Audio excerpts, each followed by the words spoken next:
Alright, so good morning everyone. My name is Shovik Bishas and I am from MSc third semester, MSc in Maths in NIT Durgapur of third semester second year. So today I am going to talk about set theory. So let's start with some definitions of sets. So what is a set? A set is a well-defined collection of distinct objects. A set is a well defined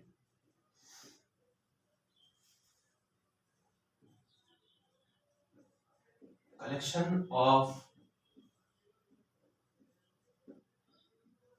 distinct objects. A set is a well defined collection of distinct objects. For example, if we consider a set, we know about natural numbers. We know about natural numbers, integers, rational numbers, or that sets like real numbers, complex numbers, etc. etc. These all are sets. They have distinct elements. You can see no two elements are same. No two elements are same. Like if we consider a finite set, a set is either finite or countably infinite. That we will discuss later. Now we talk about finite sets, and that we talk about the about natural numbers, integers, rational numbers, real numbers, complex numbers. These all are infinite sets, right? So let's say your A is 1, 2, 3. This set. This is a finite set. Why? Because it has only 3 elements. That means finite number of elements.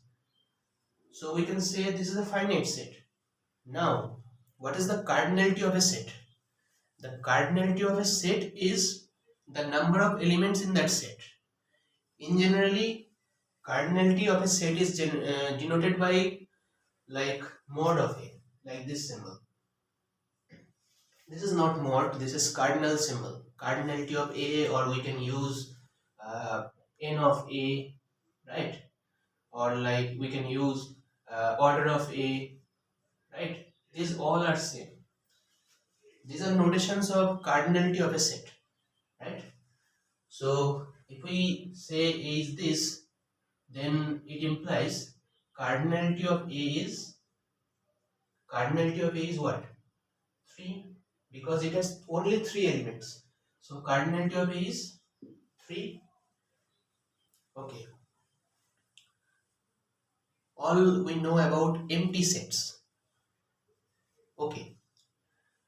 Sets in generally denoted by this curly symbol, okay, which I forget to mention. A set is in generally denoted by this curly bracket, right? A set is in generally denoted by this curly bracket symbol, okay. And we talk about empty sets, right? Empty set is generally denoted by this. You can observe this set has no element, or we can say by this phi symbol, this phi is an empty set. This curly braces which have no element, it is an empty set. Both are same. Empty set is either we can write this symbol, we can write this as a set or this as a set. Okay. Now there are some notations. There are some notations of sets. What kind of notations? For example, okay, we can see this symbol. This symbol is belongs to. This means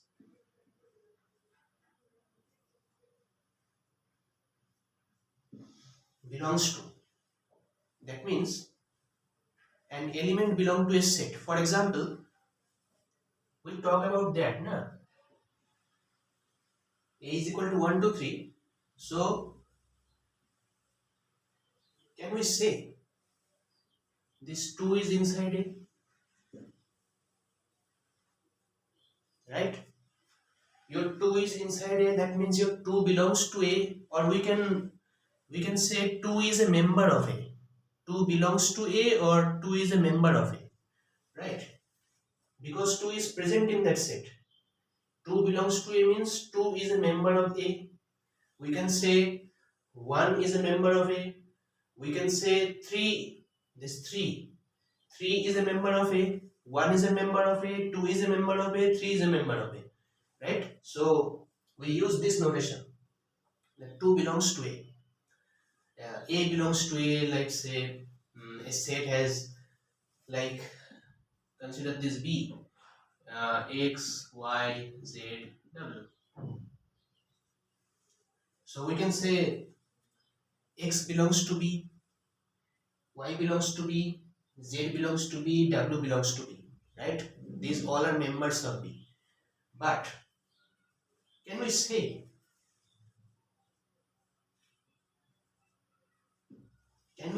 P belongs to B?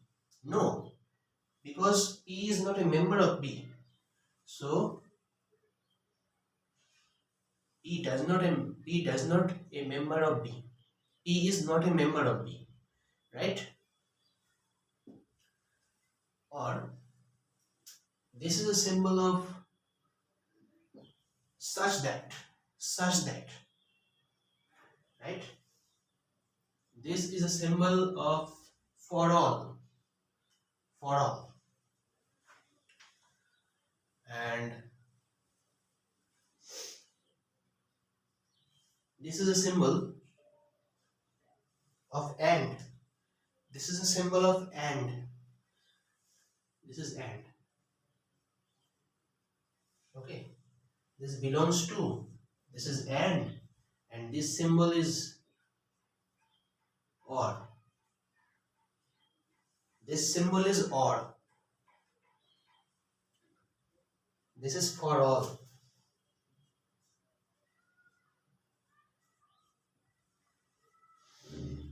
So after rubbing the board, I will discuss some extra things.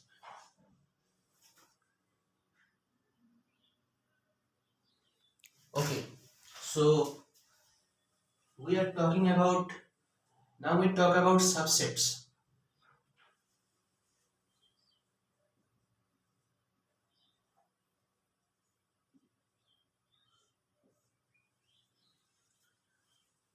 What is a subset? A note must be, a question must be arisen in mind that empty set is a subset of any set. Empty set is a subset of any set. Empty set is generally denoted by phi, as I already mentioned that phi is always a subset of any set, right? So we notation this is a notation for subsets. Okay, subsets. It is a notation of subset. Now, what is the notation of this? This is a proper subset. This is a proper subset, in generally denoted by this symbol, or we can use this. Proper subset. That means not equal. Okay, this is a proper subset.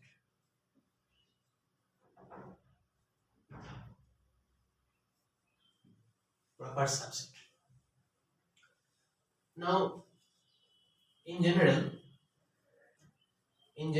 if we want a nice definition of subset, because your A is subset of B, A is a subset of B,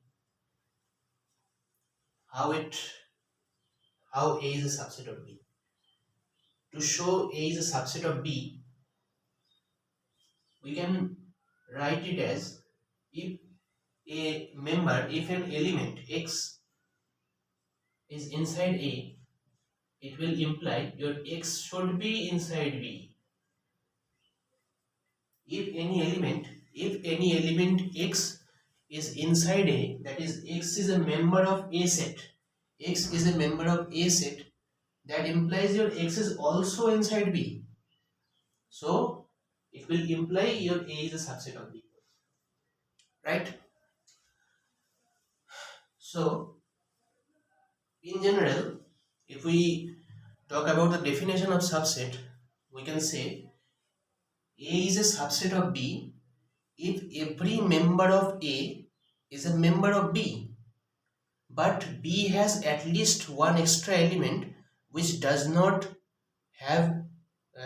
be a member of A, right? All elements of A must be element of B, but B have at least one element extra which is not a member of A.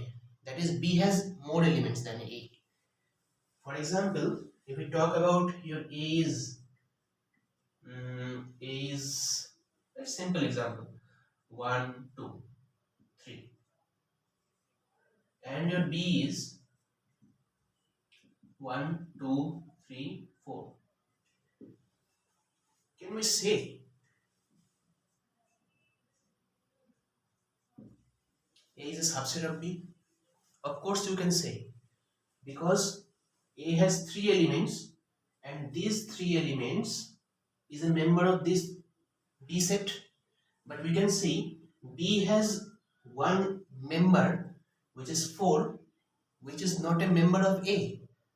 So A is a subset of B, and conversely we can say B is a superset of A, because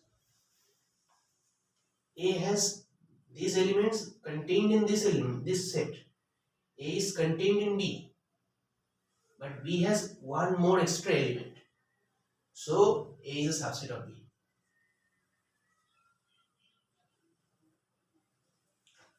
Now equal set. Equal set. So what is the equal set? What is equal sets? Two sets are said to be equal if, okay, we need to wrap this.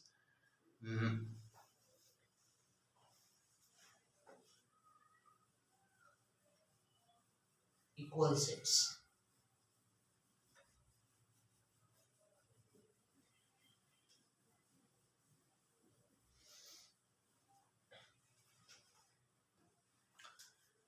Equal sets.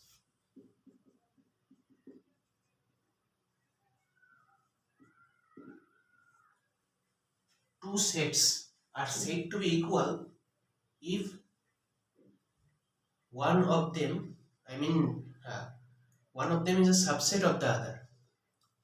Like A and B are two sets. A and B are two sets.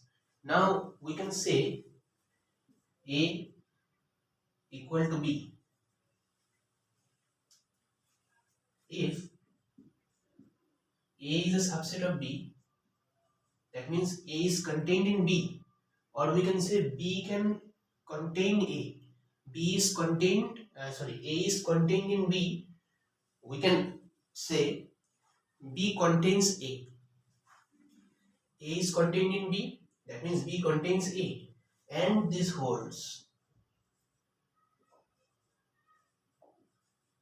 Both should be hold. And I forget to mention this notation. This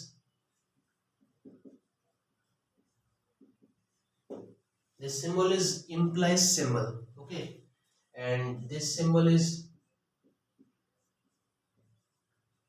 does not imply. This is does not imply symbol. Does not imply imply. Now assume that they are non-empty sets, okay.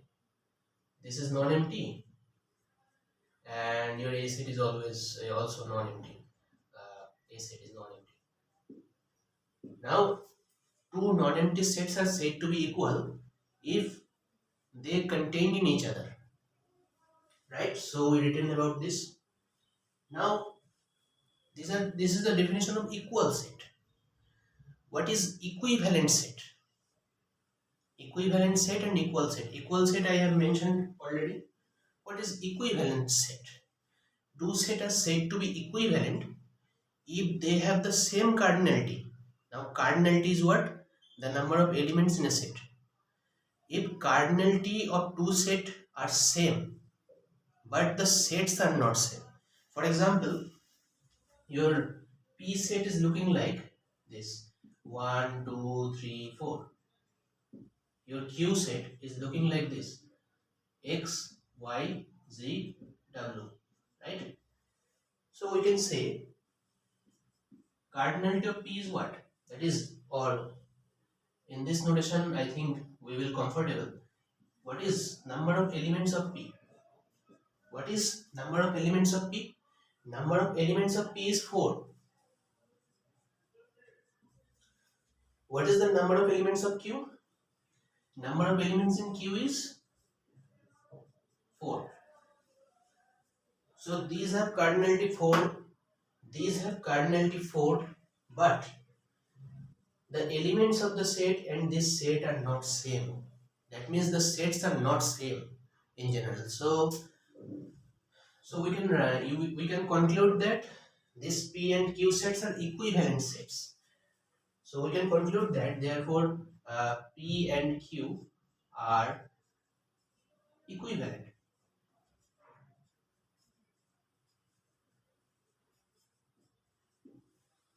So we can conclude that equivalent sets are not equal sets, but equal sets are equivalent sets.